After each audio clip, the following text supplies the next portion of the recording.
बिस्मिल्लाहिर्रहमानिर्रहीम। मैं हूं आपका होस्ट डॉक्टर तनवीर अरशद चौधरी।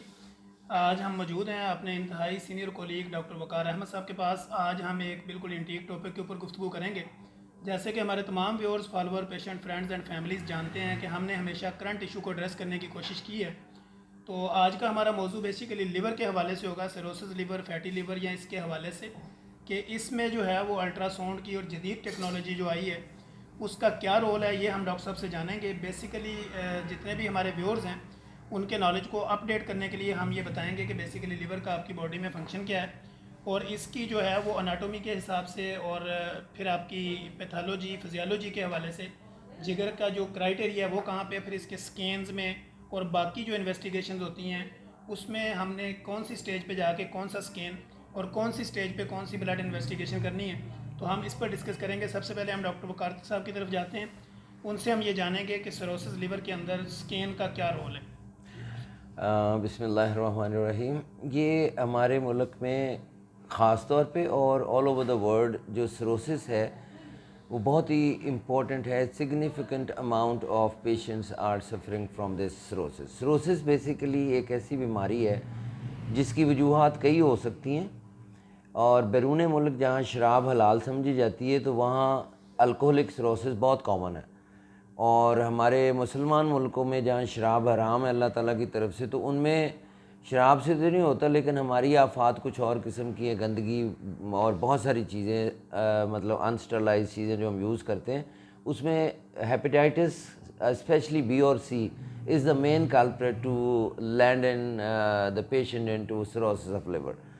अब थोड़ा सा बताना चाहूँगा, सिरोसिस बेसिकली ये होता है कि जी जो लिवर के सेल हैं वो डैमेज होते हैं, डैमेज हो के वहाँ जैसे रफू नहीं होता कपड़ों के अंदर, उस तरह से एक जाला सा बुना जाता है, सेल कम हो जाते हैं, जाला ज़्यादा हो जाता है, लिवर हार्ड हो जाता है, इरेगुलर हो जाता है, और वो अपना फंक्शन नॉर्मल जो उसने ब्लड की सफाई करके चीज़ों को स्टोर करना और डिटॉक्सिफाई करना मेजर जो फंक्शन है वो ख़त्म होता है, तो साथ ही सारी बॉडी जो है ना वो कोलैप्स करना शुरू हो जाती है। ये है बुनियादी चीज़। और दूसरा डॉक्टर साहब ये जानें कि जब आप फैटी लिवर अगर किसी बंदे को होता है, जो कि कॉमन है आजकल, हर दूसरे चौथे बंदे को फैटी लिवर है, तो हम असल में एज ए फिजिशियन और मेडिकल स्पेशलिस्ट ये समझते हैं कि जब फैटी लिवर को इग्नोर कर दिया जाए या प्रॉपर उसका ट्रीटमेंट ना लिया जाए तो उससे भी आगे सिरोसिस लिवर में जा सकते हैं। तो फैटी लिवर के मुतल्लिका जब आप देखते हैं कि किसी का पेट बहुत ज़्यादा फूला हुआ है या वो बंदा कॉन्स्टिपेशन के साथ आता है या उसको वॉमिट की कैफियत होती है, तो ऐसी सूरत में हम एल वगैरह करवाते हैं। जब एल के एंजाइम उसके रेज हुए होते हैं तो हम फिर फौरी उसको स्कैन के लिए भेजते हैं। तो आप क्या समझते हैं कि फैटी लिवर कॉज करता है सिरोसिस लिवर को? जी देखें, बुनियादी तौर पे इसकी जो भी वजूहात हों उनमें मैं डिटेल में नहीं जाना चाह रहा। फैटी लिवर का मतलब है कि लिवर के अंदर जो चर्बी की मिकदार है, खा वो खुद बना रहा है वो वाली या जो बाहर से जा रही है वो वाली, मिकदार ज़्यादा होगी, सेल जो है इस साइज़ में है तो वो फूल के ऐसे जैसे कुप्पा बन जाते हैं ना, वैसे हो जाते हैं। अल्टीमेटली ऐसी चीज़ जिसमें फ़ैट लिवर सेल के अंदर बहुत ज़बरदस्ती भरी जाती है और वो सेल फूले होते हैं, तो एज ए होल लिवर जो है ना वो फिर फूला सूजा होता है।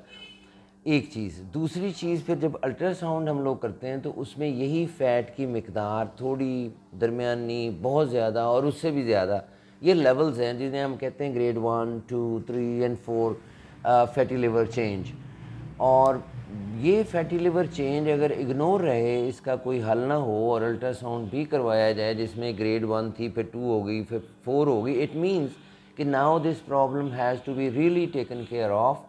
और उसमें डेफिनेटली देयर आर चांसेस कि वो सेल जो फूले हुए हैं वो फटेंगे, अल्टीमेटली फटने से सेल डैमेज होंगे तो सिरोसिस हो जाएगा। तो वो बचा जा सकता है।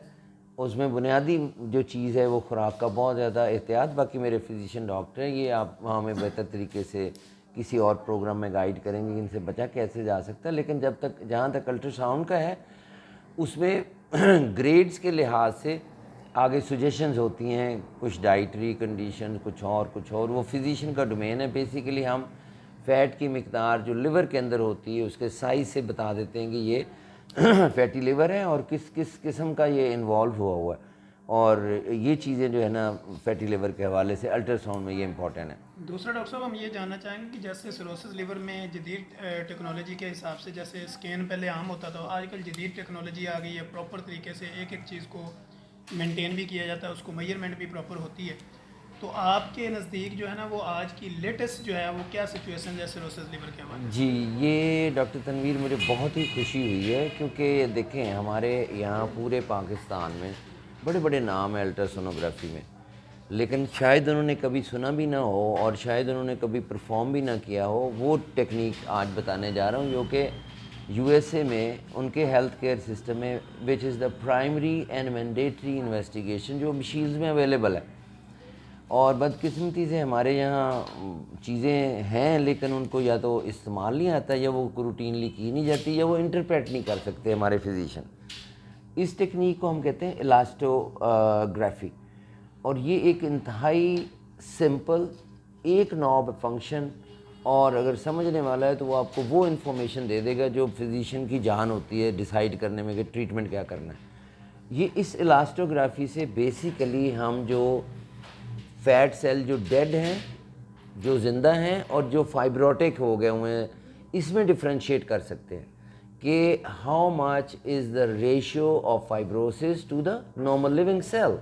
और यही बुनियादी मेन स्टे होता है सिरोसिस ऑफ लिवर की ट्रीटमेंट का। और दूसरी चीज़ जो यहाँ इम्पोर्टेंट बताना चाहूँगा, इस इलास्टोग्राफी का और भी फंक्शन है, जैसे ममाग्राफी के अंदर या सोनोग्राफी जो हम ब्रेस्ट की करते हैं उसमें, प्रोस्टेट कैंसर में, और इवन किडनी ट्यूमर्स के अंदर ये इलास्टोसोनोग्राफी जो है ये मतलब ऐसे ही है जैसे एक ब्लेसिंग है। इसमें आजकल तो कलर सुपर इम्पोजिशन आ गई है, जो कि नॉर्मल कलर का टेक्सचर है वो अलहदा है, जो हार्ड टेक्सचर है वो अलहदा है, जो उससे हार्ड स्टोनी हार्ड है उसका अलहदा है। तो ये बेसिकली सिंपल अल्ट्रासाउंड शॉक दे के हम जो इमेज हासिल करते हैं उस पे हम डिसाइड कर देते हैं कि ये कैंसर है, ये बिनाइन है, इसका एको टेक्सचर कैसा है, इसमें फाइब्रोसिस कितना है, इसमें सेल कितने हैं। तो यही बुनियादी टिशू डायग्नोसिस मीन टू से कि ये आजकल लेटेस्ट टेक्निक है जो टिशू वेट करके हमें अल्ट्रासाउंड बता देता है कि भाई ये है।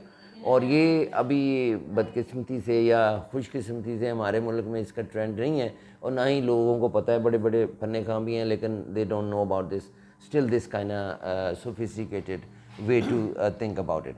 दूसरा डॉक्टर साहब ये जानना चाहेंगे जैसे बेसिकली अगर कोई बंदा लिवर का स्कैन करवाना चाहता है तो इसके लिए उनकी एडवाइस क्या होगी। बेशक कई पेशेंट तो ऐसे होते हैं कि जिनको फिजिकली तो वो हमारे सामने नहीं होते, या तो ऑन कॉल होते हैं या वो मैसेज छोड़ते हैं कि सर मुझे ये मसला है, मैंने ना स्कैन करवाना है लिवर के हवाले से।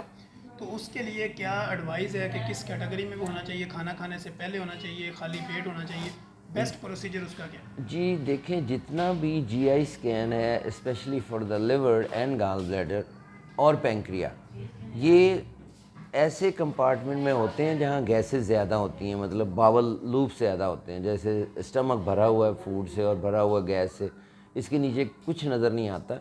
उसमें फिर एडवाइजेबल ये है कि एटलीस्ट फास्टिंग हो पेशेंट फॉर 6 to 8 आवर्स। उसमें पित्ता भी अपने साइज़ में आ जाता है, भर जाता है। उसमें लिवर का जो टेक्सचर है वो भी मतलब ओवरवेल्म जो चीज़ें होती हैं वो सेटल हो जाती हैं। पेंक्रिया नहायत खूबसूरत अंदाज में नज़र आ जाता है, जिसमें बहुत सारी चीज़ों के डायग्नोसिस हम दे सकते हैं।